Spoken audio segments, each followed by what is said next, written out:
S के गिरधर, संपादक अमृतधारा।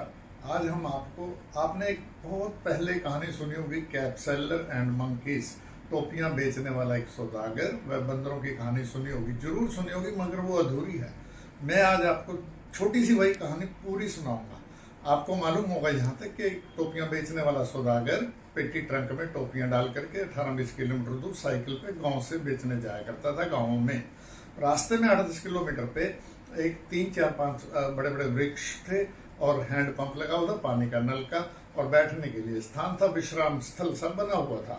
तो वह दोपहर में वहां पर सौदागर टोपियां बेचने वाला विश्राम कर लेता था। तो एक दिन वह अपनी ट्रंक पेटी को ताला लगाना भूल गया, और ऊपर बंदर रहते थे, उन वृक्षों पर बंदर रहते थे।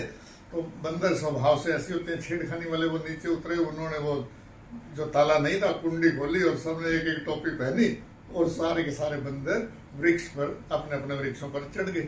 जैसे ही उसकी नींद खुली उन्होंने टोपी खुल अपना पेटी ट्रंक देखा तो उसमें एक भी टोपी नहीं थी। वो तो बड़ा हैरान हुआ, कहाँ चोरी हुई? ऊपर देखा तो बंदर टोपियां पहन के बैठे हुए। कहते हैं बंदर स्वभाव से नकलची होता है, उसने भी बंदरों के साथ अपनी टोपी जैसे ये मैं फेंक रहा हूँ नीचे धरती पे फेंक दी उतार कर, और बंदरों की तरफ इशारा किया। तो बंदरों ने भी, वो नकल करते हैं, स्वभाव से नकलची होते हैं, उन्होंने भी टोपियां उतार उतार करके नीचे फेंक दी। तो बस सौदागर ने सारी टोपियां इकट्ठी करी, ट्रंक पेटी में डाली और अपना बेचने के लिए आगे निकल गया। अब मैं ये यहाँ तक कहानी सबने सुनी होगी, अब मैं ये अधूरी कहानी है, मैं इसको पूरा करूंगा। 20-22 बरस बाद की बात है। टोपियां बेचने वाले सौदागर की मृत्यु हो चुकी है और उसका बेटा, युवा बेटा, अब टोपियां बेचने जाता है। वही साइकिल, वही ट्रंक पेटी, वही गाँव, वही रूट और वही आश्रय स्थल, विश्राम स्थल। वो भी दोपहरी में वही विश्राम कर लेता था। इत्तेफाक की बात है, एक दिन वो भी ताला लगाना भूल गया, अपने पिता की तरह भूल गया। तो अब बंदर नहीं थे वहां पर, बंदरों के बच्चे बैठे हुए थे। बंदर भी स्वर्गवासी, उसमें टोपियां बेचने वाला सौदागर का भी बेटा है और बंदरों के भी बच्चे हैं वृक्ष पर। वो भी उछलते कूदते नीचे आए।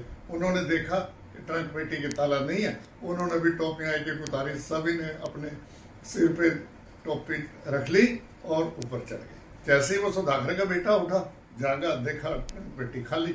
तो उसके पिता ने उसको फार्मूला समझाया था कि मैंने एसिड 20 साल पूर्व का फार्मूला जो अपने पिता को वो दे गया था, उसने कहा था कि मैंने बंदरों को टोपी नीचे फेंक करके दिखाई थी ऐसे, और उन्होंने भी उतार दी थी।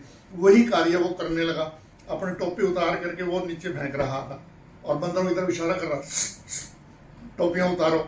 लेकिन अब बंदरों के बच्चे सियाने थे, क्योंकि उनके पिता उनको बता गए थे, बंदर पुराने, कि हम तो मूर्ख बन गए, तुम मत कर बनना। वो तो और पक्की कर रहे थे, टोपी को दोनों हाथों से और पक्की कर रहे थे, जब टिका टिका के। तो शिक्षा क्या मिलती है कि 20-30 वर्ष पुराने फार्मूलों पर नहीं चलना चाहिए।